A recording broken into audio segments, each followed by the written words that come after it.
Nous sommes encore dans les moyens de possession, précisément dans le droit à la propriété. Ce sont là les sous-études du mystère de sa volonté.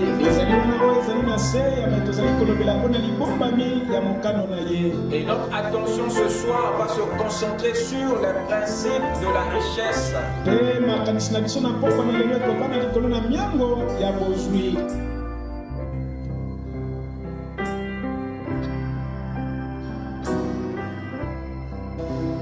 Que le Seigneur vous bénisse. Je vous salue ce soir dans le nom du Seigneur Jésus-Christ. Nous remercions le Seigneur pour la grâce qu'il nous a donnée de venir dans sa présence ce soir. Amen. Amen. Sans plus tarder, nous allons nous lever.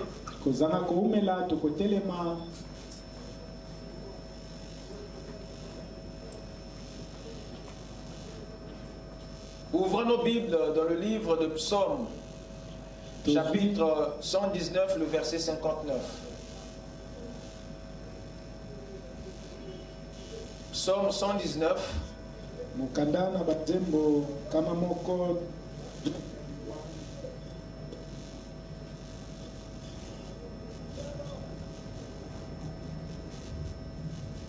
Le verset 59.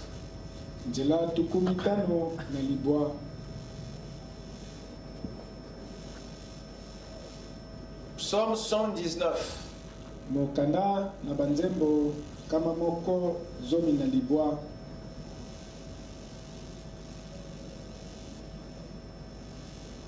Je réfléchis à mes voies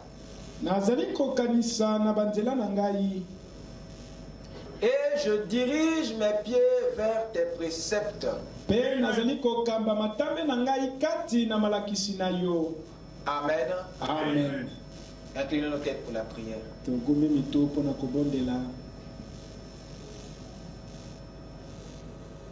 Hosanna,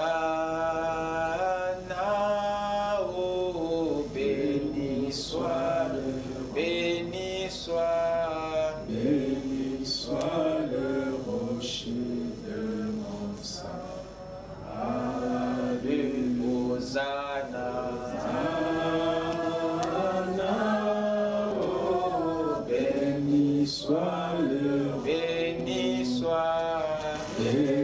soit le rocher de mon salut. Seigneur notre Dieu,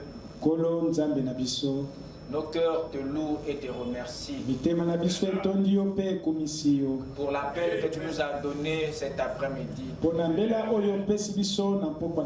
pour recevoir les pains de proposition et la manne du lieu très saint, afin que les deux parties de notre être soient édifiées. Nous sommes venus tels que nous sommes, Père, avec nos manquements, nos faiblesses. Croyons que ton sang qui a coulé à Golgotha est encore puissant pour nous laver de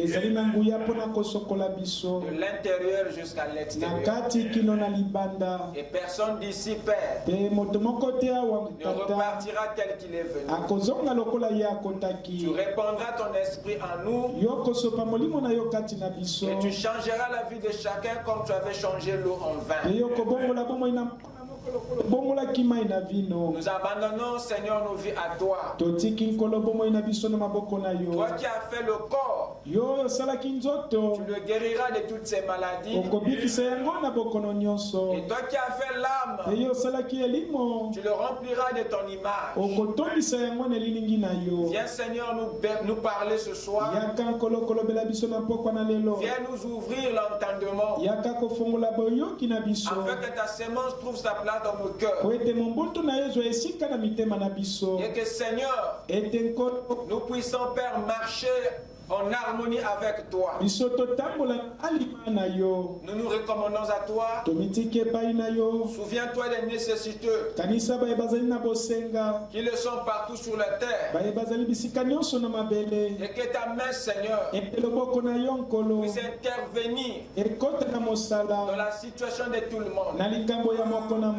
Parcours ces allées, Seigneur, et recueille les requêtes de ton peuple, afin que chacun soit exaucé au-delà de son attente. Sois loué et glorifié dans le nom parfait du Seigneur Jésus-Christ, notre Dieu. Amen. Amen. Je vous prie de vous asseoir. Ouvrons dans le livre des Proverbes, chapitre 9, le verset 1.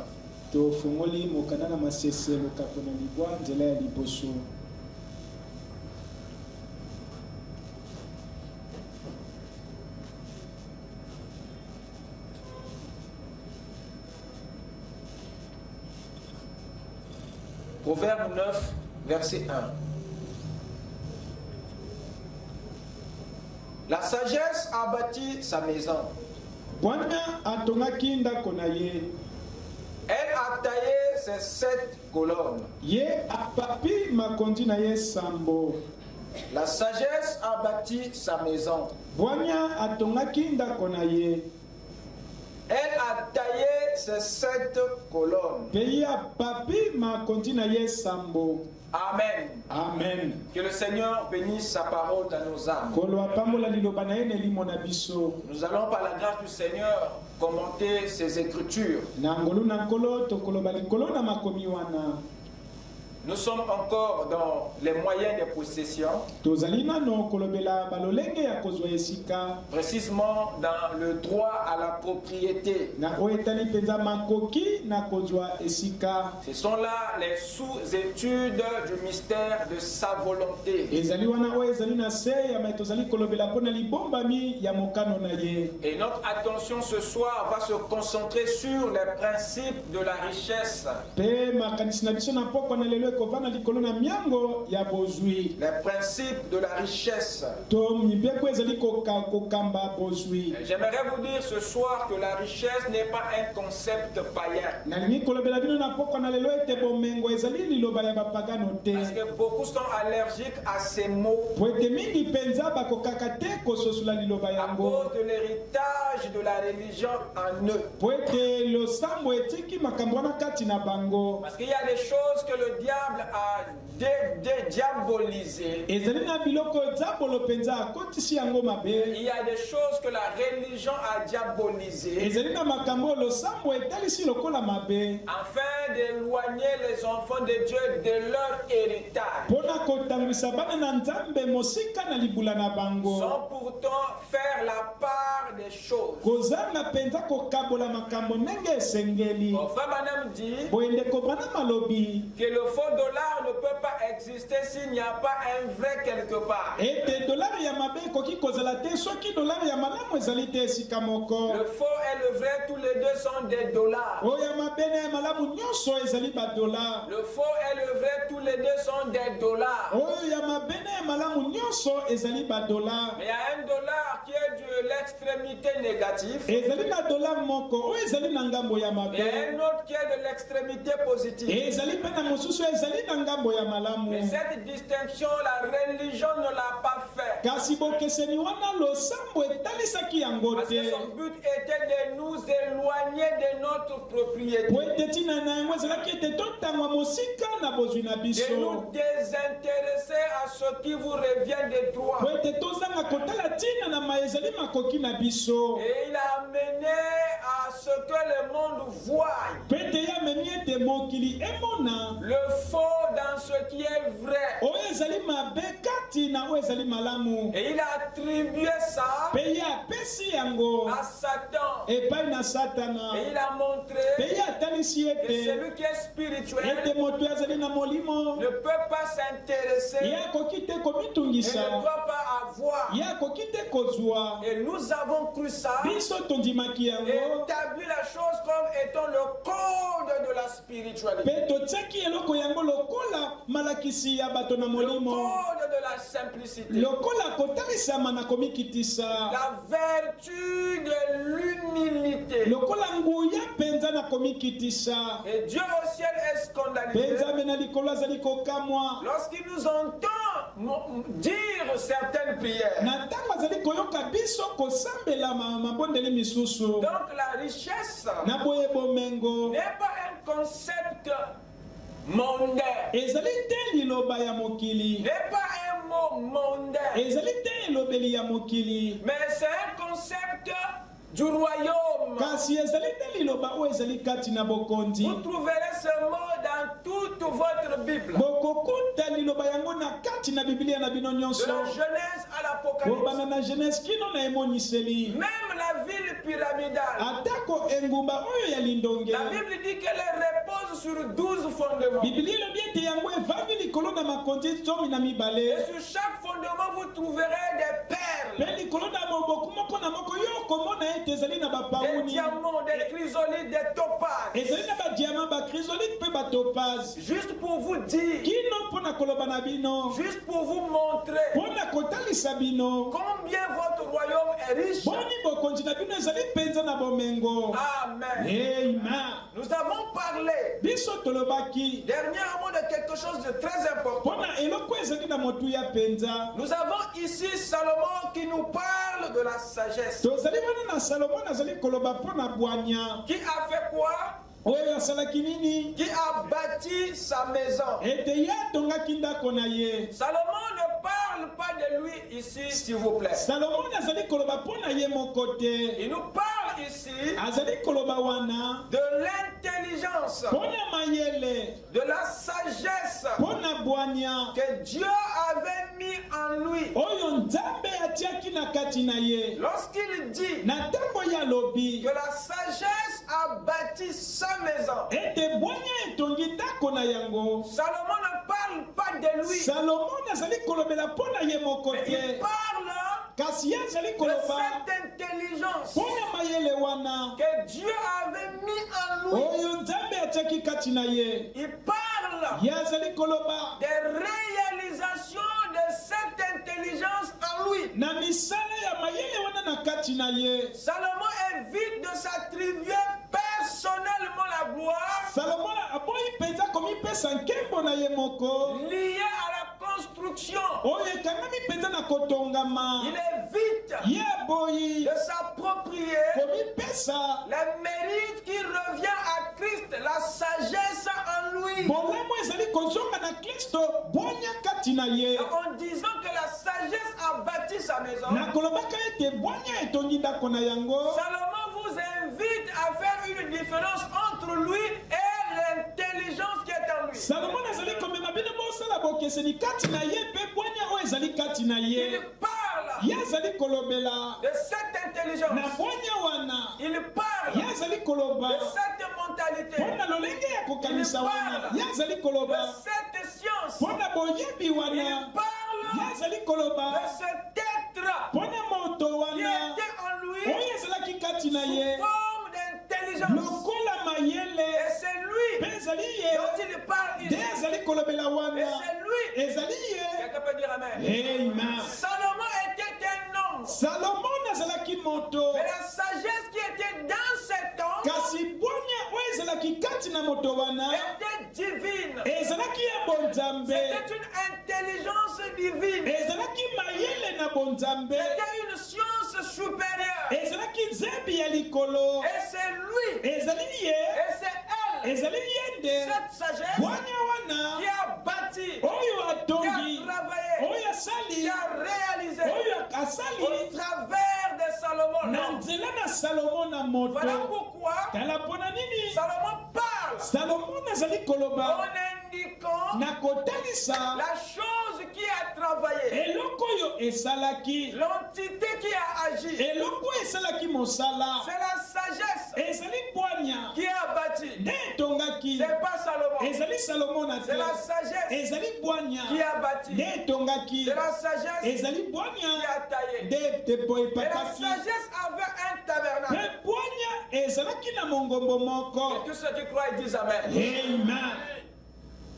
Après avoir bâti sa maison, na sima na ye kotonga ndako na ye, la sagesse taille ses colonnes. bwanya epapi makundi na yango. Et qu'est-ce qu'une colonne? Pe likondi ezali nini? Le dictionnaire dit ceci. Buku na ndimbola elobi boye. Une colonne Elobi ete likondi est un pilier qui soutient une maison.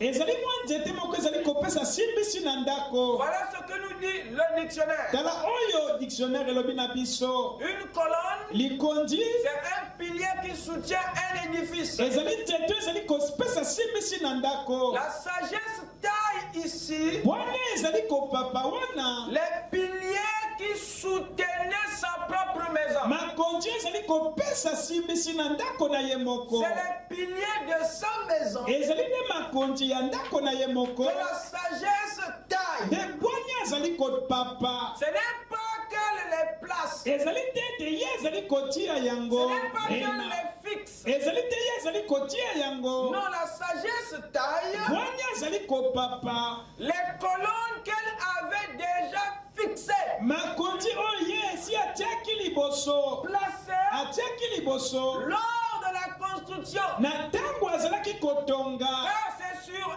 po elle ete ezali nde likolo na yango que repose la maison bâtie par la sagesse. nde kovanda ndako etongami na bwanya. Est-ce que quelqu'un me suit? Amen. C'est sur les colonnes ezali likolo na makonzi que repose nde kovanda la maison de la sagesse. ndako na bwanya. Or, ces colonnes na boye makonzi yango sont en réalité yango ezali mpenza que des parties visibles des fondements qu'on ne voit pas. bitenyu ezali komonana na moboko oyo tokomona te. Des extrémités visibles, oyo ezali biteni ya suku ezali komonana. des parties qu'on ne voit pas. ya biteni oyo ezali komonana te. Ce sont des bases visibles, ezali miboko oyo ezali komonana. des extrémités souterraines. ya biteni oyo ezali na se ya Ces mabele. colonnes sont des parties visibles, makonzi yango ezali biteni oyo ezali des komonana.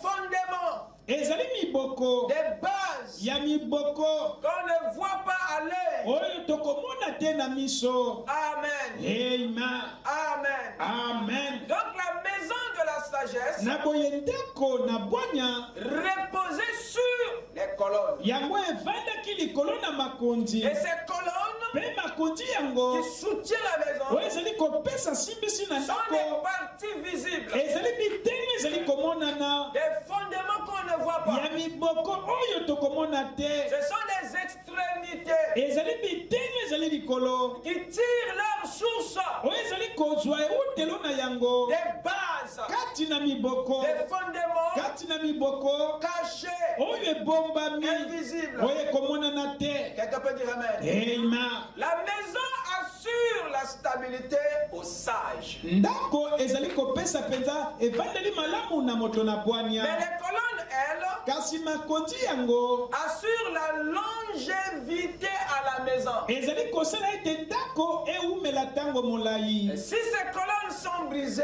soki makonzi yango ebukani, la maison aussi aura un impact. ndako mpe ekobukana. La maison aura aussi un choc. ndako mpe ekozala malamu te. Car il y a un lien po ete ezali na boyokani moko entre la maison et les colonnes. kati na ndako mpe makonzi na yango. Et Salomon, mpe salomona en taillant ses colonnes, ye na kopapaka makonzi na ye avait une intention. ye azalaki na likanisi moko. La maison que la sagesse a taillée, a construite, ndako oyo bwanya etongaki est étroitement liée à ses colonnes. yango ekangami mpenza na makonzi na yango. Est étroitement connectée à ses fondements. yango ekangami mpenza na moboko na yango. Est-ce que quelqu'un me suit? Amen. J'aimerais que vous me suivez attentivement. nalingi ete bolanda ngai na bokebi De façon quand je vais appliquer, prendre le côté spirituel, po ete ntango na kozwa eteni ya molimo que vous ne loupez pas quelque chose. bino bozanga eloko te. Donc la maison, la maison de Salomon, la maison de la sagesse, repose sur cette colonne. Et c'est cette colonne, ne sont que les extrémités visibles. Voyez-vous, des autres qui sont invisibles. Ce sont que des parties visibles. Des bases qui sont invisibles. Donc on aime ces colonnes. Elles sont des fondements qui soutiennent la maison. Et là, entre la maison et les colonnes, il y a un lien étroit. Il y a un lien direct. Si ces colonnes sont touchées, vous verrez des fissures sur la maison. Vous verrez l'impact sur les parois. Pour dire que le lien entre les colonnes et le reste de la maison est réel. Quelle garantie aurez-vous de vivre dans une maison qui n'a aucun fondement, qui n'a aucune base, qui n'a aucun soutien souterrain? Quelle garantie aurez-vous de vivre dans une maison où vous savez qu'il n'a aucun fondement souterrain? Jésus nous a raconté une histoire similaire dans la Bible. Il dit que les torrents, les pluies se sont abattus sur cette maison qui était bâtie sur le sable parce qu'elle n'avait pas de fondement. Et qu'est-ce qui est arrivé? Vous connaissez la suite. La maison s'est effondrée. Il n'y avait aucun espoir de vivre dans un tel bâtiment qui n'a aucun fondement souterrain. C'est très dangereux. Amen. Amen. Parce qu'il y a une chose.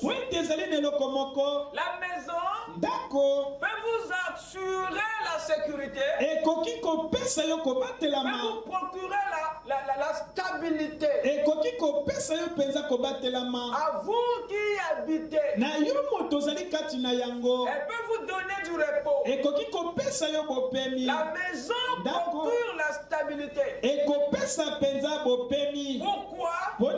Contrairement à celui qui ne l'a pas, il aura un caractère nomade. Et tous les locataires savent ce que je dis. Aussi longtemps que tu es locataire, tu es un nomade potentiel. Tu peux bouger à n'importe quel moment. Surtout si le propriétaire se lève du côté gauche. Il te parlera de tes cautions. Donc, aussi longtemps que tu es locataire, tu n'es pas stable. Est-ce que vous m'écoutez? Mais quand tu bâtis, quand tu as ta demeure, qu'est-ce que tu as là? Tu as la stabilité. Tu n'as plus de maux de tête et des maux de cœur. Au temps où tu louais. Est-ce que vous écoutez ça? Quand la sagesse bâtit sa maison, c'est pour des raisons de stabilité. Il ne peut plus errer d'une maison à une autre, d'un quartier à un autre. Parce que la maison assure la stabilité. Est-ce que quelqu'un m'écoute? Bien que la maison donne la stabilité, mais les fondements de cette maison, c'est ça qui donne la longévité à cette maison. La maison te donne la stabilité, mais ses bases, ses fondements, ses colonnes assurent la longévité à la maison. C'est elle qui tient la vie de la maison, l'existence du bâtiment. Est-ce que quelqu'un m'écoute? Est-ce que quelqu'un m'écoute? Donc il est bon d'apprécier la maison du sage. Il est vraiment agréable de le faire. Mais il est mieux de considérer la chose qui tient et qui soutient la maison du sage. Beaucoup regardent à la mauvaise chose. Ils ne regardent pas à la vraie chose. S'il y a quelque chose, s'il y a une partie la plus importante du bâtiment, c'est le sous-bassement, c'est la fondation, c'est le fondement, c'est la partie la plus importante. Il est bon d'apprécier la maison, mais il est très utile de considérer les fondements qui le tiennent. Parce que la vie de la maison réside quelque part. Est-ce que quelqu'un me suit?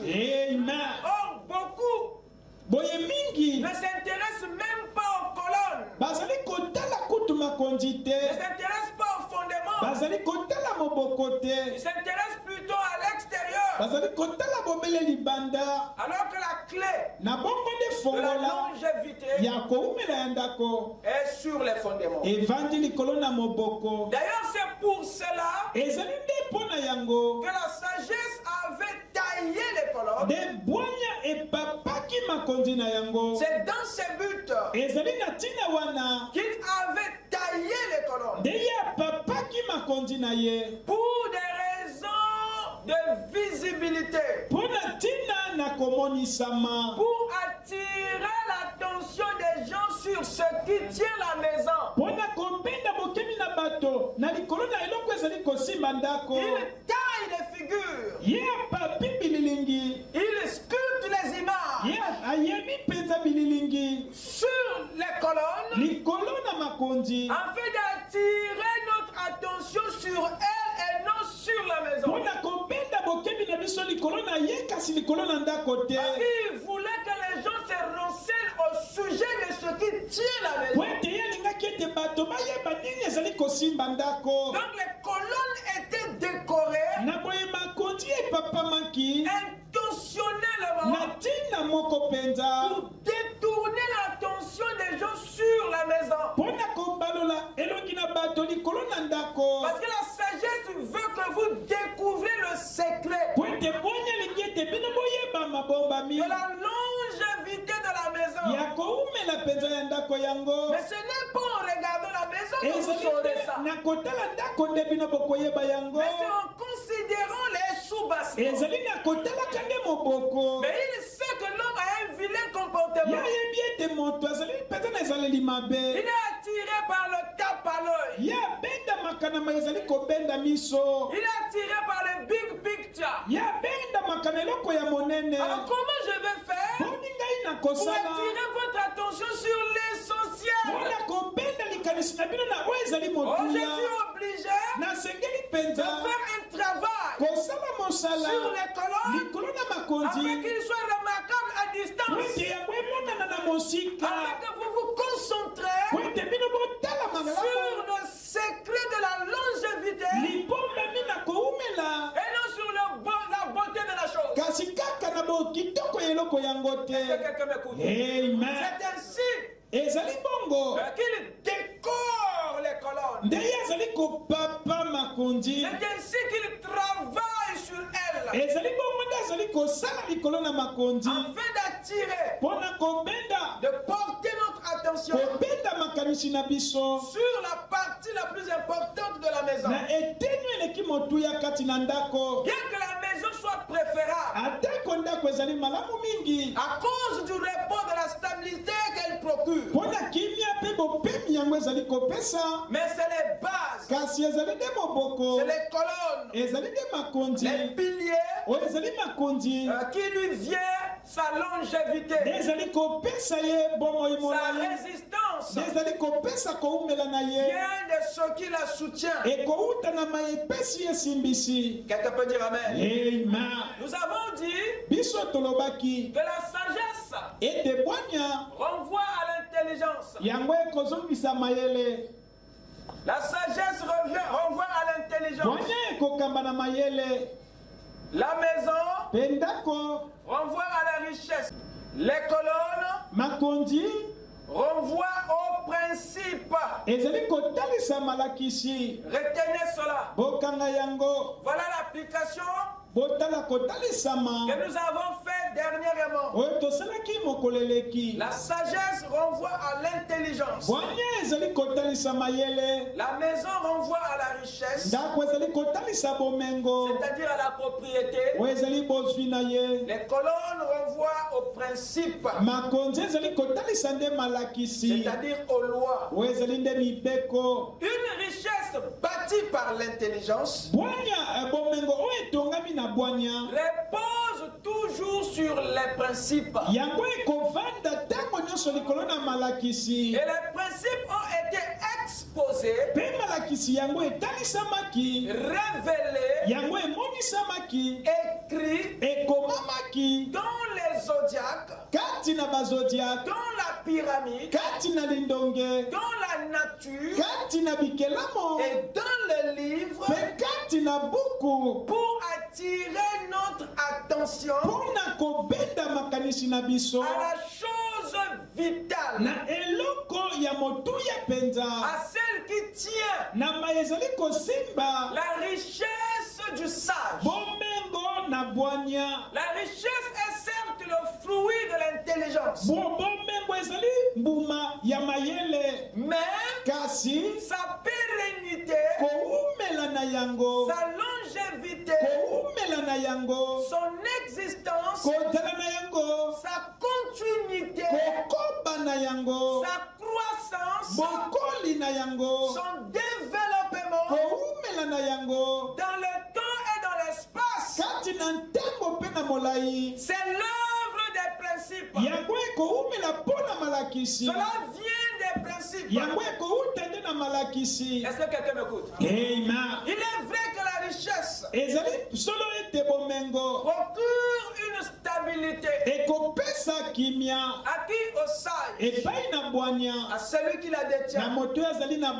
C'est une garantie entre guillemets. Mais pour ce qui est de son maintien, cela doit venir des principes, c'est-à-dire des colonnes qui tiennent cette richesse. Si les principes sont brisés, la richesse le sera aussi.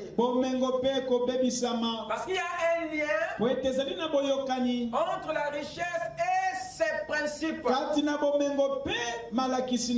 richesse est liée aux principes. Votre richesse perdurera aussi longtemps que vous êtes attaché aux principes, aux fondements, aux bases qui la tient et la maintient. C'est dans les principes que réside même le caractère sacré de la richesse. Je parle à quelqu'un. Est-ce que vous êtes là? Amen. Amen.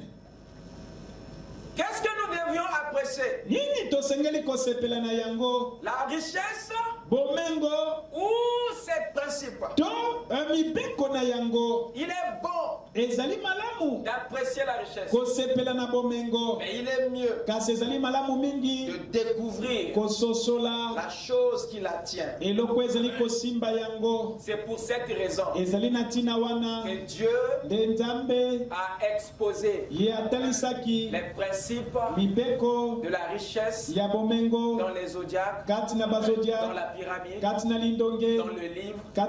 C'est pourquoi il a répondu ces lois dans les eaux, dans les vents, dans la nature. Il a répondu ces principes afin que nous les voyons facilement. Ce que la sagesse avait fait dans les types et les ombres dans les proverbes, c'est ce que Dieu a fait avec nous dans la nature pour attirer. Parce que la clé de la richesse réside dans les principes. C'est les principes qui gèrent et qui génèrent la richesse. Et vous êtes les Salomon de Dieu. Vous êtes les sages de Dieu. Vous êtes les intelligents de la parole. Et vous devez saisir les principes qui tiennent votre richesse. Connaître ces valeurs vous protège de la convoitise. Connaître ces secrets vous libère du complexe. Parce que vous détenez entre vos mains la clé de la chose. Et vous pouvez appliquer et avoir les mêmes résultats que les autres. Il n'y a plus à convoiter le méchant qui prospère dans ses voies. Or, les chrétiens, c'est le peuple le plus frustré que j'ai jamais connu. Les religieux, c'est le peuple le plus grincheux. Il est les pécheurs sous prétexte que tout ce qu'il a, c'est par des voies occultes. Mais vous oubliez que votre Dieu a répondu ses secrets, a répondu ses principes dans les cieux, sur la terre, dans les eaux, dans les vents. Et quiconque les voit, les applique, s'en sort. Et toi, quand tu vois, tu l'accuses et tu attribues ça au diable. Et tu oublies. Et tu es aveugle aux colonnes et des ceux qui avaient vu la maison mais qui n'avaient pas considéré les colonnes. Dieu ramène attirer notre attention afin que nous voyons l'essentiel. Dites Amen. Fini la convoitise. Fini les accusations. C'est la franc-maçonnerie. C'est le diable. Qui vous a dit que tout ce que le pécheur a, c'est par les voies occultes. Il a eu à appliquer certains de ses principes qui lui ont parfois donné ça. Or, vous les religieux, vous voulez tout obtenir par des miracles. Même la richesse par les miracles. Ce qui vient par le caractère, tu le veux par les miracles. Ce qui vient par le travail, tu le veux par le jeu. Et quand ça ne vient pas, parce que tu ne sais pas que la voie c'est pas celle-là, et tu commences à haïr tout le monde, même le voisin qui a eu par le travail. Il délivrer. Les religieux, c'est le groupe de gens qui ignorent plus les principes. Est-ce que vous savez que les gens que vous appelez les athées, ils ont du respect des lois? Ils respectent plus les lois. Mais ils ne croient pas en un Dieu. Mais ils croient aux lois. Ils les respectent. Mais toi qui pars à l'église tous les jours, tu crois en Dieu, mais tu minimises les principes. Et tu veux tout avoir par la prière, par les jeûnes et par le miracle. Et voilà là où tu es. Mais quand on amène les principes, tu veux rien savoir sur les principes, sur les lois. Mais la maison de la sagesse repose sur les colonnes. Il les a taillés. Il les a décorés.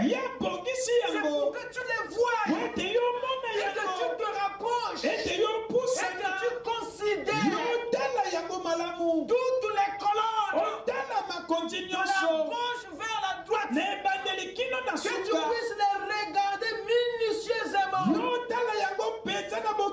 colonne après colonne, que tu puisses les étudier de la gauche à la droite. De la gauche à la droite, en les étudiant de cette manière, tu ramènes ton cœur à la droite. Tu ramènes ta mentalité faible du côté fort. Et tu passes de l'insensé à l'homme sage. Et tu passes du pauvre au riche. Tu passes du consommateur au semeur. Mais c'est en considérant les principes de la richesse. Pas la richesse. La sagesse ne nous amène pas à considérer la richesse. Non. Il nous amène à considérer les principes de la richesse et non la richesse. Parce que cette richesse, c'est le fruit de l'intelligence, c'est le fruit de ses principes, le respect des principes, le maintien. Amen. Il veut que nous regardions avec attention la chose vitale, la chose essentielle, ce qui tient le reste de la maison. La richesse a un fondement. Et c'est ce fondement-là que nous devons étudier. Quels sont les principes qui tiennent la richesse? C'est sur ça que nous devons insister. Et chacun pourra produire la chose à n'importe quel moment et de la bonne manière. Parce que ces colonnes, ces principes, elles sont les canevas, elles sont les chemins. Amen. Amen. Amen. Le nombre de ces colonnes livre un message. C'est pas un hasard que sa maison compte 7 colonnes. Et Dieu est dans les nombres. Et les nombres ont des messages. Il y a une information dans ce nombre. Et le nombre 7, c'est le nombre de la croissance. Vous écoutez ça? Amen. Ce n'est pas seulement le nombre complet de Dieu, mais le nombre 7 est en rapport avec la croissance. Kasi moto ya sambo ekokani pe na bokoli. Donc le nombre 7 moto ya sambo nous livre le message de la croissance. Ezali kopesa biso sango na bokoli. Nous livre le message du développement progressif. Ezali kopesa biso sango na bokoli na tango molai. Donc il y a un message du processus. Ezali na sango moko na molai na tango. Dans le nombre 7, kati na moto ya sambo il y a absence de la précipitation. Ezali peza kolongola kowelela na lobango. Mais il y a présence des étapes.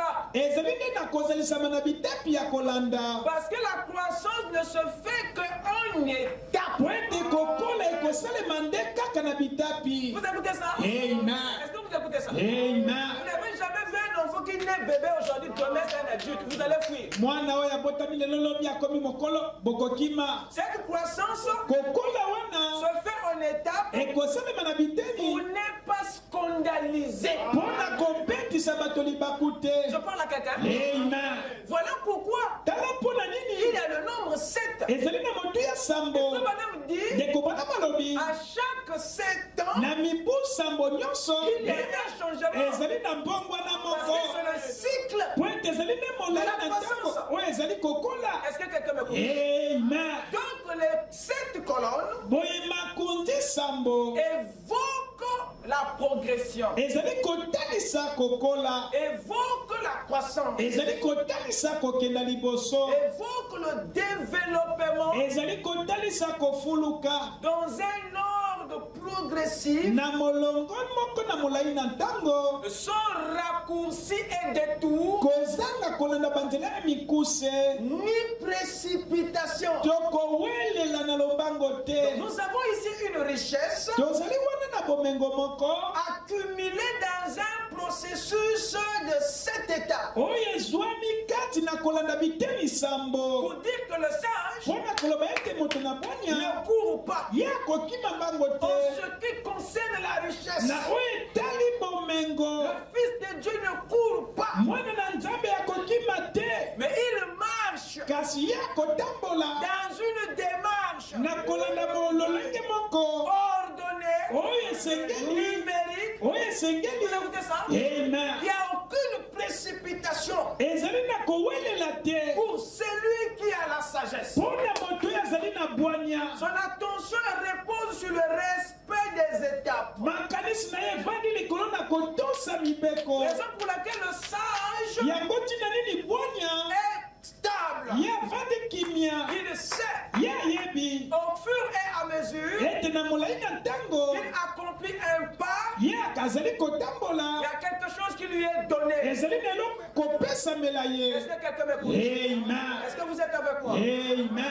Allez-y avec moi dans Proverbe 19. tokei na mokanda na maseselo kapo na zomi na libwa. Proverbe 19.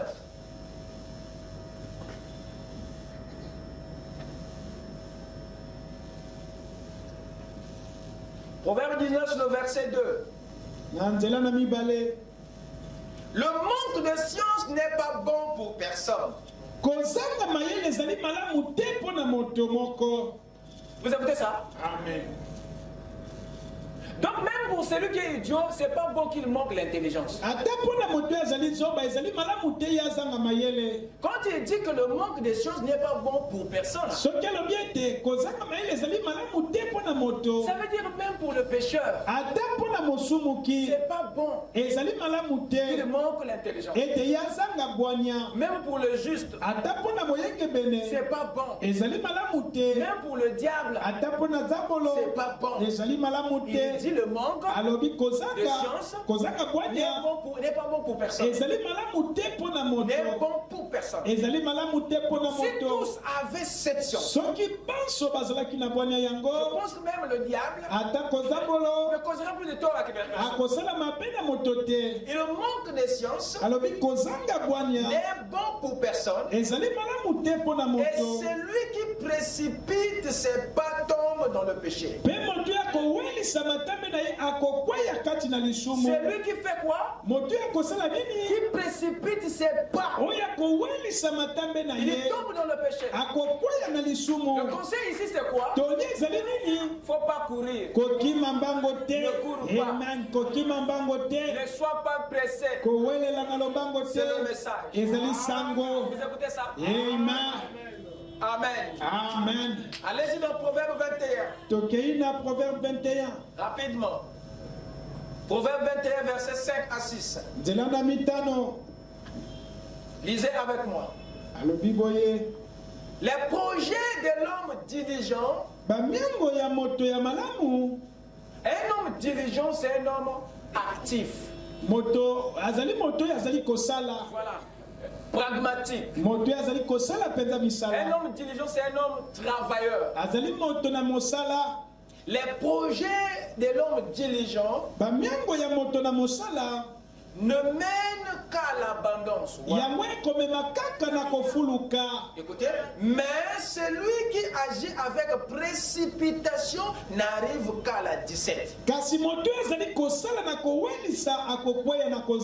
Vous voyez le danger de courir? Amen. Tout le monde a envie. Qui ne peut pas ici s'intéresser à la richesse? Même Dieu siège dans la richesse. Il n'y a personne ici qui peut le nier. Le problème, c'est de la manière d'y arriver. Le royaume de Dieu a sa démarche pour ça. Le royaume de Satan a aussi sa voie pour ça. Je parle ici de la voie du royaume. Et tous les sages de Dieu travaillent en étapes, acquièrent en processus, parce qu'ils sont conscients que pour que ça dure, ça doit reposer sur les principes. Est-ce que quelqu'un me suit? Les projets de l'homme diligent ne mènent qu'à l'abondance. Mais celui qui agit avec précipitation n'arrive qu'à la 17. Est-ce que quelqu'un suit? Le verset 6. Des trésors acquis par une langue mensongère sont une vanité fugitive. Très bien, que Dieu te bénisse. Sont une vanité fugitive et l'avant-coureur de la mort. Est-ce que quelqu'un a écouté ça? Proverbe 13. Proverbe 13. Prenez le verset 11. La richesse mal acquise diminue. Pourquoi? Parce que le principe du départ. Je vous ai dit que c'est la colonne qui donne la survie à la maison.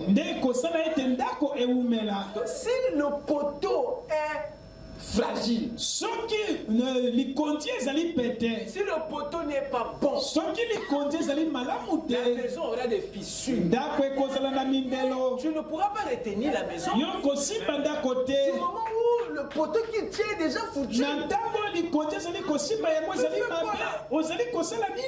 tu t'amènes. Il faudrait d'abord penser à la colonne. À ce moment, tu n'aurais plus des efforts à faire. Tu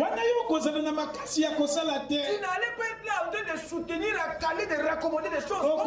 Les fondements sont bons. On ne se voit plus. On n'a pas peur de la pluie, ni même du torrent qui va frapper des choses. Parce que tu es sûr que les fondements sont impeccables. Quelqu'un peut dire amen? Amen. La richesse mal acquise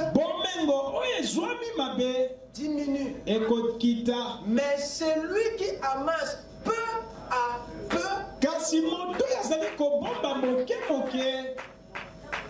la suite du bas, l'augmente. Donc, vous voyez le secret de la croissance, c'est quoi? Peu. C'est les colonnes. Dites amen. Donc vous allez l'envier parce qu'il a une grosse affaire. Mais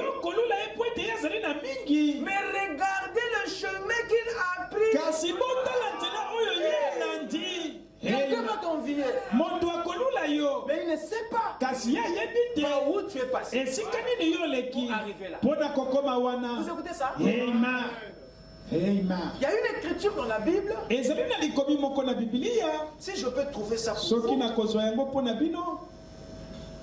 Là-bas, si je me rappelle bien, il est dit que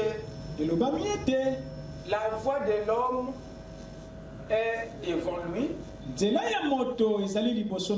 mais c'est Dieu qui conduit ses pas. Il y a une déclaration comme ça dans le Proverbe. Je vais vous les trouver. C'est mon job, ne vous en faites pas. Il dit, la voix. La voix de l'homme est devant lui. Mais c'est Dieu qui dirige, qui conduit les pas. Alors, dans cette écriture, on parle de l'homme et de sa voix. Et de l'autre côté, on parle des pas qui sont dirigés, conduits par Dieu. En étudiant cette écriture, j'avais découvert quelque chose. Et ça m'avait fait beaucoup du bien. Là,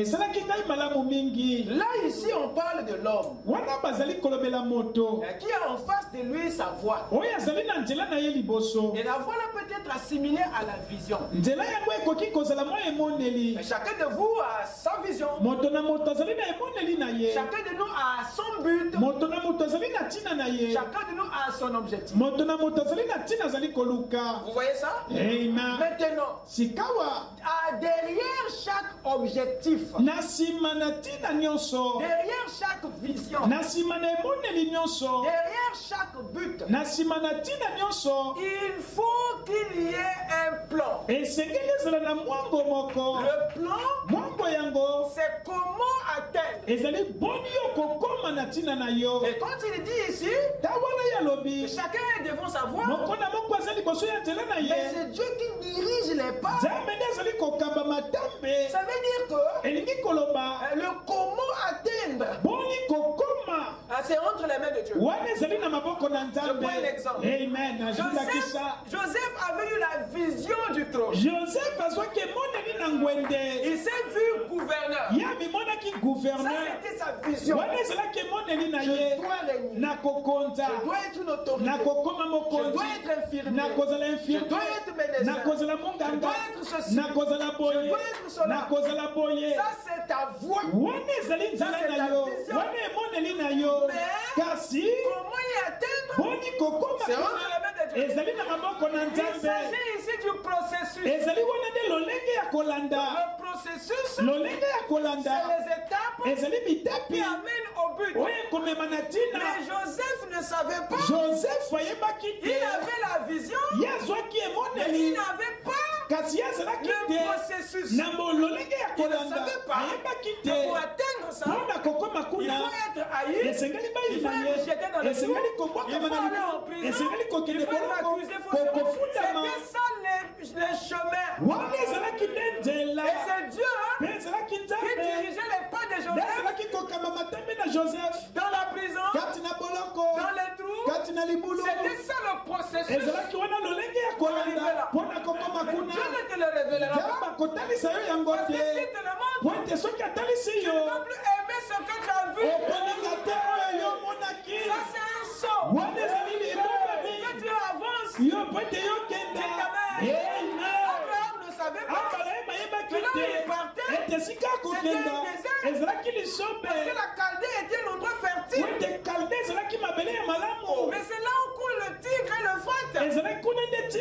C'est la région la plus fertile. Il a quitté un endroit fertile pour le désert. Mais si Dieu lui avait dit, même la terre est plus sec que la pierre, Abraham allait peut-être raisonner. Vous écoutez ça? Dieu cache le processus. Il ne te dira pas comment. Amen. Quand le peuple est sorti de l'Égypte, ils n'avaient aucune idée du processus. Dieu nous a parlé de Canaan, là où coule le lait et le miel. Mais entre le lait et le miel et l'Égypte, c'était le désert. Mais c'était le chemin. Dites amen. Dans le processus, c'est entre la main de Dieu. Il le cache. Amen. Pour que tu avances. Il est mieux pour toi de ne pas connaître les réalités du milieu. Mais il est mieux que tu saches la victoire de la fin. Amen. Donc le parcours, le processus est plus important que le but. Voilà pourquoi il cache le chemin, mais il te montre la fin. Vous voyez? Amen. Alléluia. Parce que ça, c'est très important. C'est dans le chemin où il y a le caractère. C'est dans le processus où il y a la formation. C'est dans le processus où il y a le changement. C'est dans le processus où il y a la maturité. Et c'est là, dans le parcours, où Dieu se donne à toi. Vous écoutez ça? C'est la partie la plus importante que ta vision. Sans cette partie-là, tu ne feras pas ce que tu as vu dans la vision.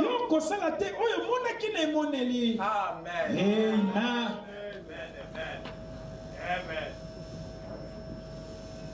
Verset 11. La richesse mal acquise diminue. Mais celui qui amasse peu à peu l'augmente. Amen. Amen. Donc les gens ne sauront pas en combien d'années, en combien de temps tu as accumulé ce qu'on voit aujourd'hui. Le monde ne saura pas. Mais seul toi qui sais que ce que j'ai, je l'ai accumulé en temps de période. Et c'est ça le chemin. Amen. C'est ça les étapes. C'est ça les principes. C'est ça les colonnes. Proverbe 28, verset 20.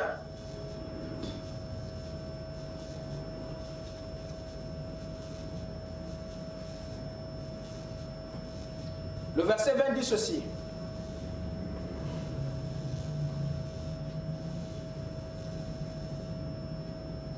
Un homme fidèle est comblé de bénédictions. Mais celui qui a hâte de s'enrichir ne reste pas impuni. Un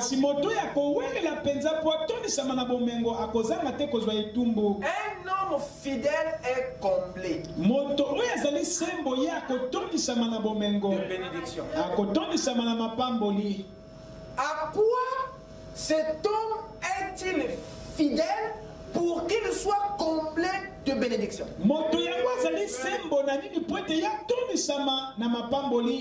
Il ne s'agit pas ici de la fidélité à la femme.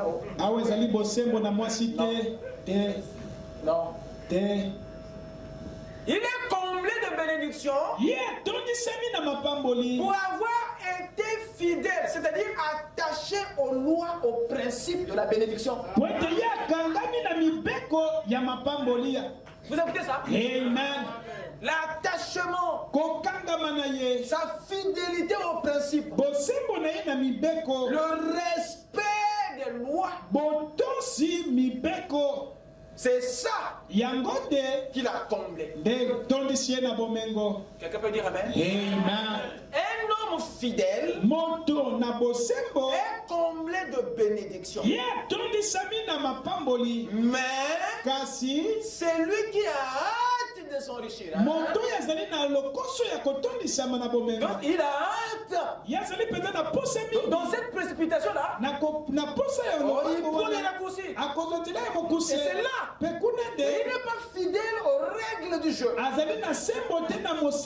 la précipitation, à s'enrichir. La richesse dans notre royaume, c'est une affaire qu'on ne poursuit pas. Vous écoutez ça? Est-ce que c'est pas clair? C'est une affaire qu'on ne poursuit pas.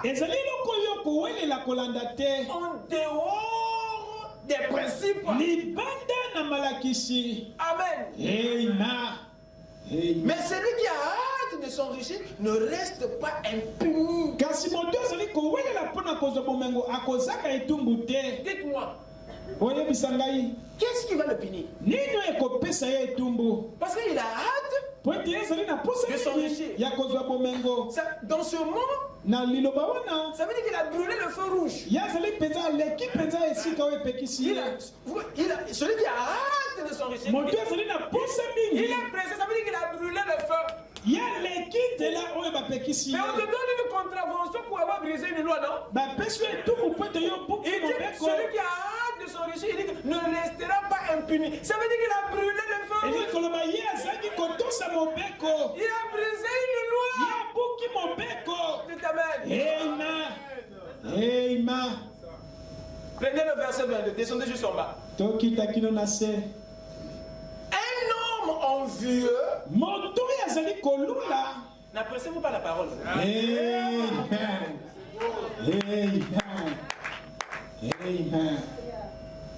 Nous sommes à l'école de la parole. À l'université de la révélation. Amen. Un homme envieux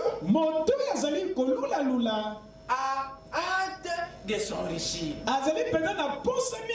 Vous voyez ça?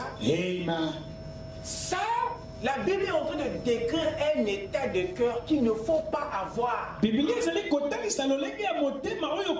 train de décrire un état d'esprit qu'il ne faut même pas avoir.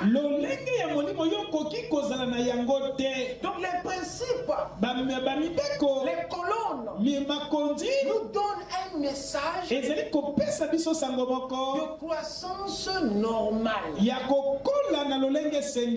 tout ça, c'est pour tuer à nous toute forme d'envie, de précipitation, de contour. Vous comprenez ça? Donc, même si tu fais 2 ans sur une colonne, reste là. Tu es en course avec personne. Car cet arbre qui est planté près d'un courant d'eau donne ses fruits en sa saison. Ça veut dire que si ce n'est pas la saison 0, même si tu prends l'eau de la rivière, tu renverses dessous du 0, tu vas à l'encontre des principes. C'est pas la saison. Vous écoutez ça? Amen. Calmos. Amen.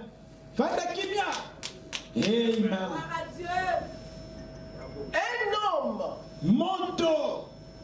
envieux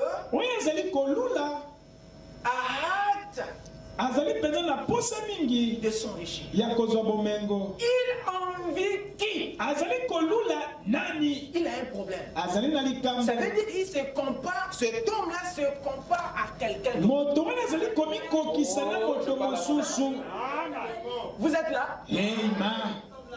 Ça veut dire qu'il envie quelqu'un d'autre. Il court parce qu'il se compare à quelqu'un d'autre. moto mosusu. Ça doit être un homme du Congo-Brazzaville. Esengeli kozala moto ya Congo Brazzaville wana. C'est pas le Gabon, ça c'est ezali moto ya Gabon, ezali moto ya Congo. Vous ne pensez pas ça? Amen. Amen. Ça veut dire que elingi koloba il s'est comparé. ya mikokisi. Il s'est vu petit. Ya mimoni mokie. Par rapport aux voisins. Na moninga mosusu. Or, dans le royaume, na boyekati na bokonzi. il y a un principe. Ezali na mobeko moko. On ne se compare jamais à l'autre. Yo komikokisa na moto mosusu te. Vous écoutez ça? Amen.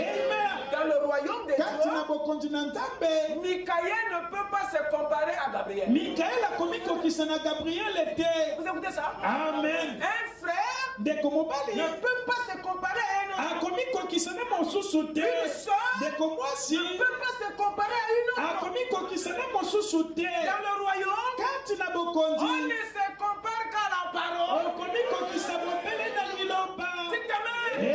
Amen. Esili.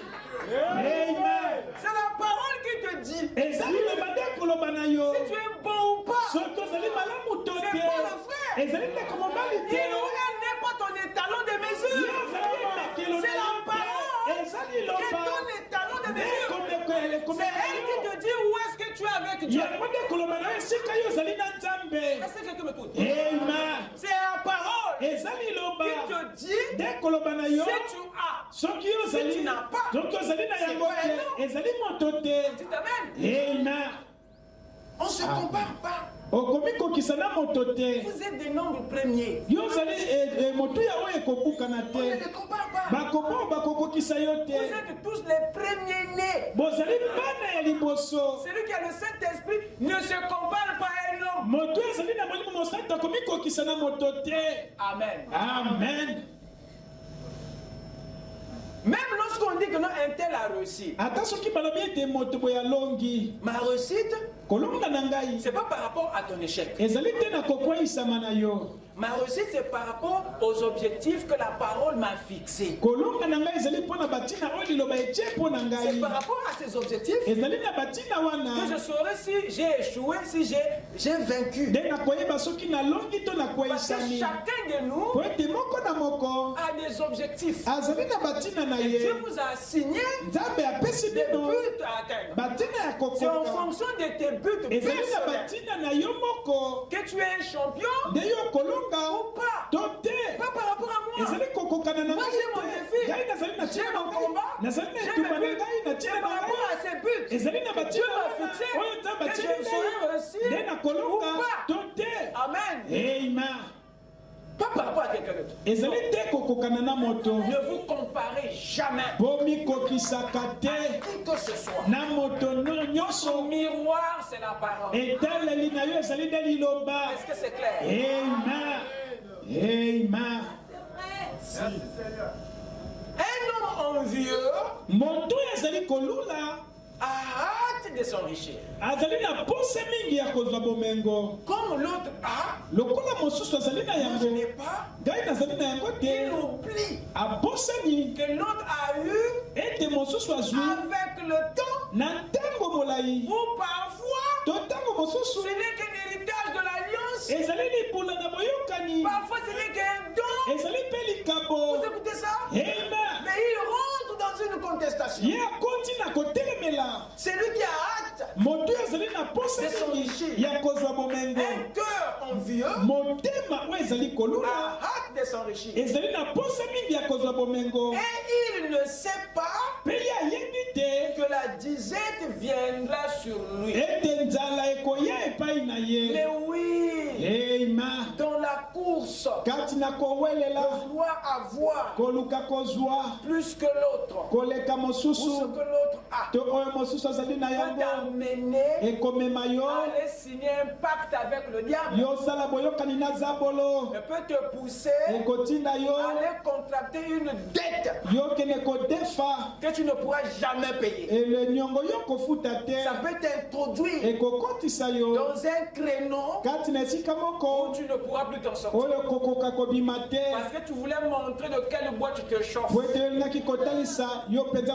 que tu voulais démontrer les armes que tu as. Dans le royaume, nous n'avons pas cette montagne. Est-ce que vous écoutez ça? Est-ce que c'est clair? Amen.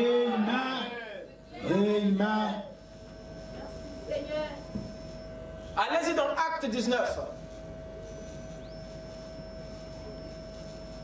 Acte 19, verset 36.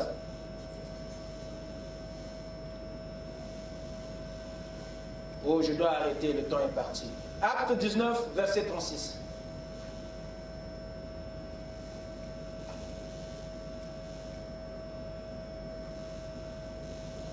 Cela étant incontestable,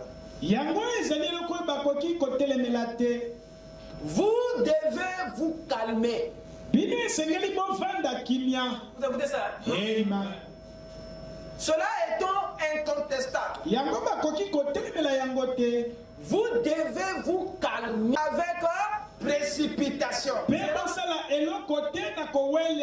C'est là dans le Nouveau Testament.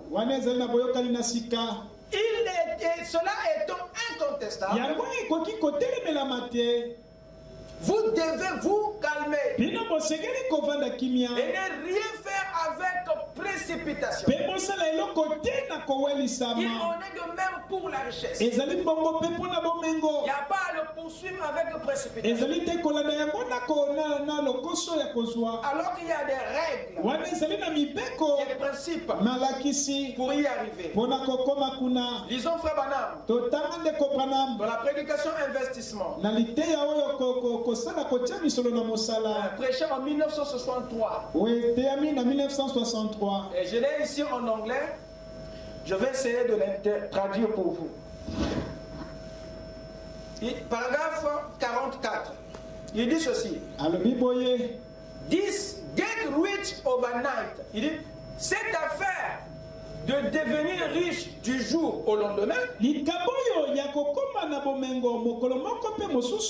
I had a friend once that had his life saving in a bank. J'ai un ami qui avait ses épargnes de vie dans une banque.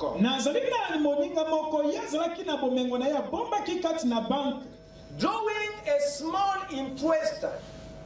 Il dit qu'il lui donnait des petits intérêts. Je pense que c'est ça. Ceux qui écoutent l'anglais doivent m'écouter. Donc, drawing a small interest. Certainement qu'il lui donnait, qu'il lui produisait quelques petits intérêts parce que ses épargnes étaient en banque. And someone come by with a shortcut. Et quelqu'un s'est présenté à lui avec un raccourci. Donc quelqu'un est venu lui faire une proposition, c'est-à-dire un plan court, certainement pour s'enrichir. Un shortcut, c'est un raccourci, un plan qui peut produire beaucoup, mais en peu de temps.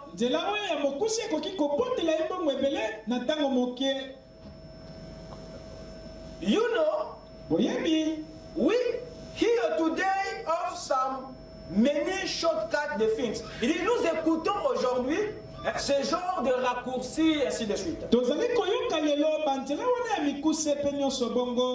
world is full of it. Le monde est rempli de ces choses-là.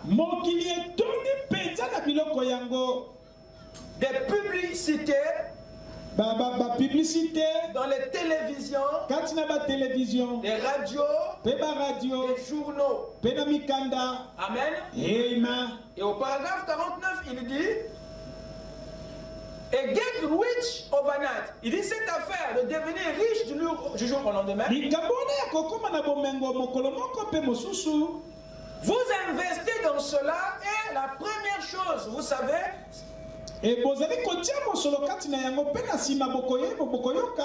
this fellow lost everything he had. Il dit ce frère a perdu tout ce ce qu'il avait. It's unsound business to do anything like that. Il dit, c'est incertain de faire un business de ce genre. It doesn't show good intelligence. Il dit, ça ne montre pas, ça ne montre pas une intelligence. Oh, good business thinking. Ça ne montre pas que vous avez une pensée d'un bon homme d'affaires. It's an identified business. Dans une affaire, dans un business incertain, non identifié de ce genre.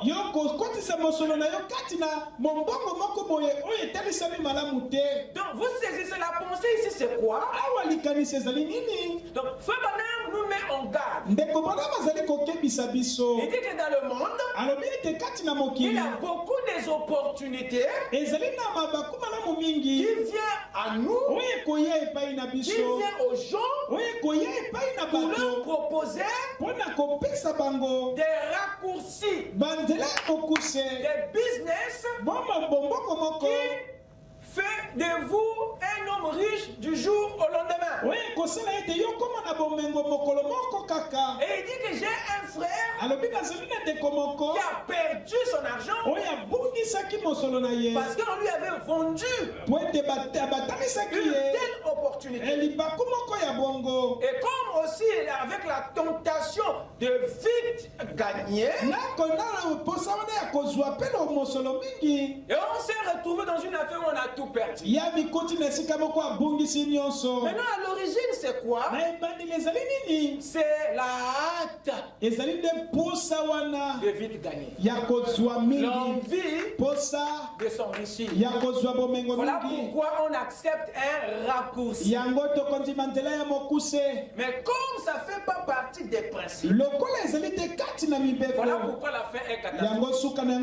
Or dans le royaume, les sages ne bâtissent pas leur richesse de cette manière.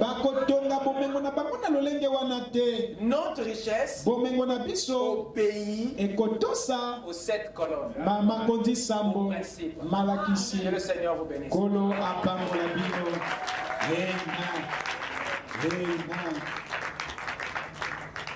Amen. Amen.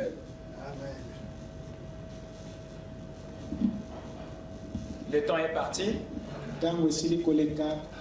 Nous allons nous arrêter ici. Et on va poursuivre le dimanche à partir de là où nous sommes arrêtés. Amen. Amen. Allez-y digérer les Écritures qui nous parlent d'un état de cœur dangereux. Parce qu'on ne peut pas avoir la chose de cette manière et jouir de ça pendant longtemps. La maîtrise et le respect des principes fera que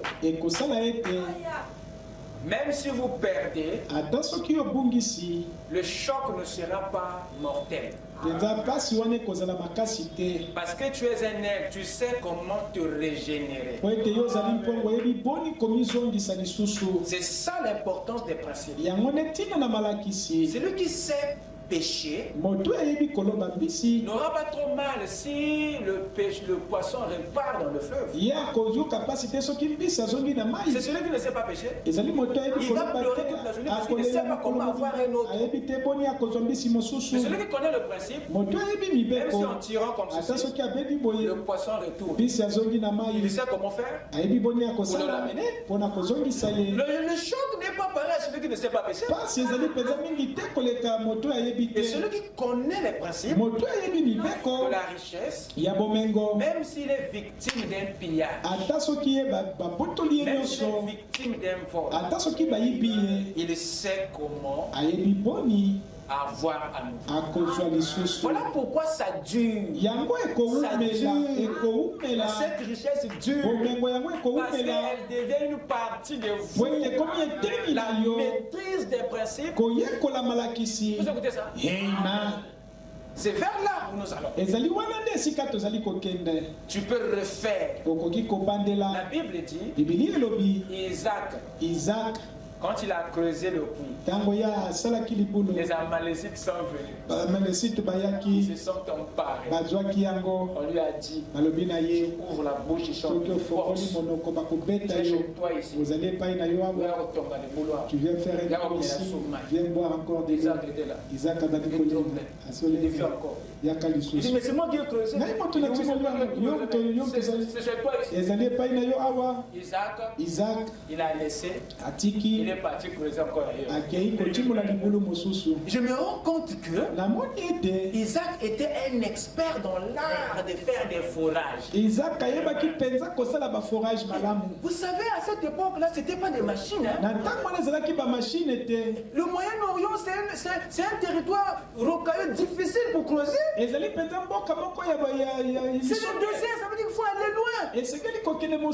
C'est à la mer. Vous imaginez? Il a fait combien de jours pour creuser son premier trou?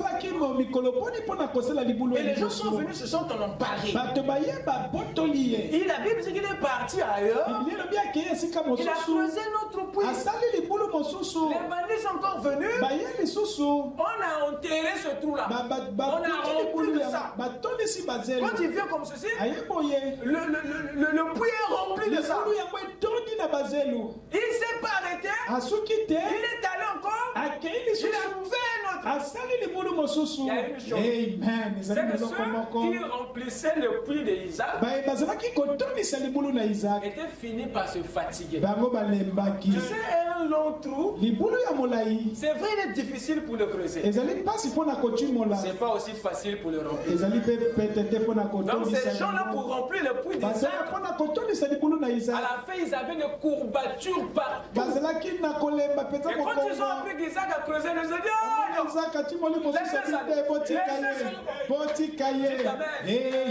c'était en Isaac. Il connaissait comment creuser. Même si vous prenez, il fait encore.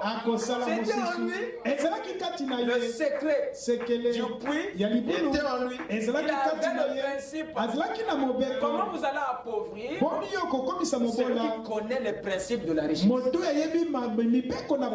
C'est celui qui a la richesse que vous pouvez appauvrir. Pas celui qui détient, ce qui crée, ce qui tient,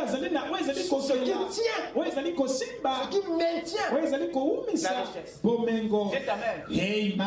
Et considérez les colons. Laissez la maison. Que Dieu vous bénisse.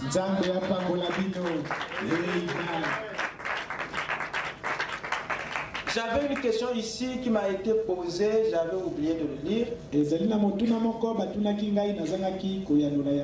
Peut-être qu'il y a d'autres qui sont dans les interrogations. Lévitique 25, verset 36 dit, Lévitique 25, 36 et lobby. Tu ne tireras de ton frère ni intérêt ni usure. Tu craindras ton Dieu et ton frère vivra avec toi. Oui, dans cette écriture, Dieu a interdit de prêter l'argent à intérêt à ton frère. Amen. Amen. Maintenant, dans Matthieu 25, verset 27, il est dit, dans Matthieu 25, 27, dans la parabole des talents, le maître, quand il est revenu pour faire l'inventaire des talents qu'il avait donnés aux 3 serviteurs, il dit au 3e serviteur, celui qui avait enfoui le talent sous le sol, il fallait remettre mon argent au banquier, et à mon retour, j'aurais retiré ce qui est à moi avec intérêt. Maintenant, la question est celle-ci. Un frère peut prêter l'argent à un frère avec intérêt ou faire le bailleur de fonds? C'était ça la question.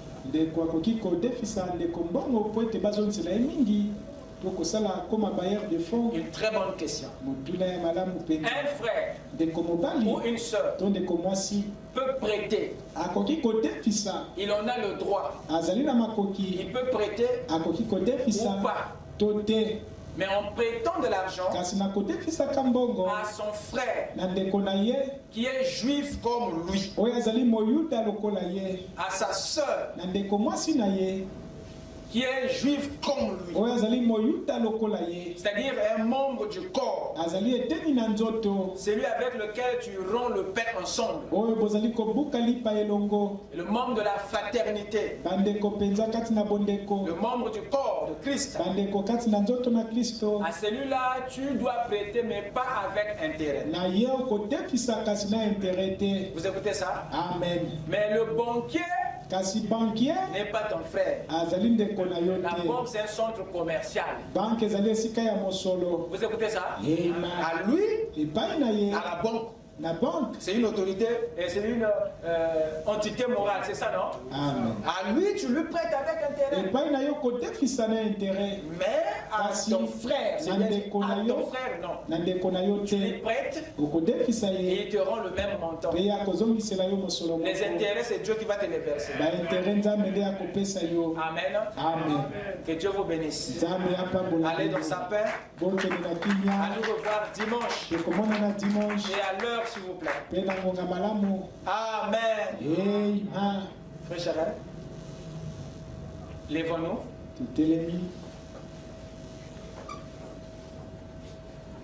Ma foi regarde à toi, agneau du calvaire.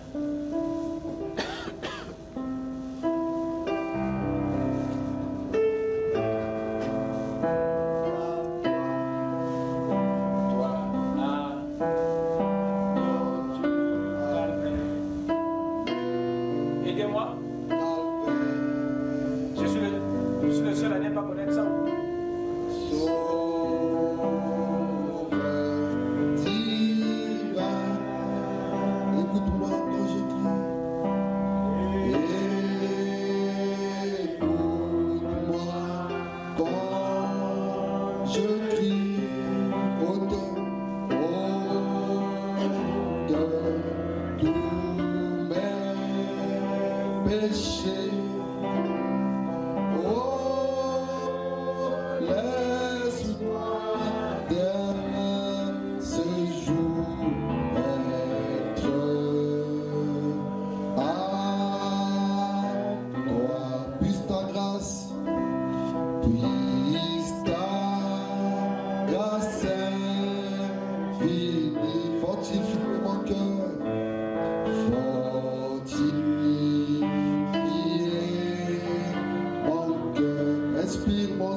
connais toutes choses. Amen.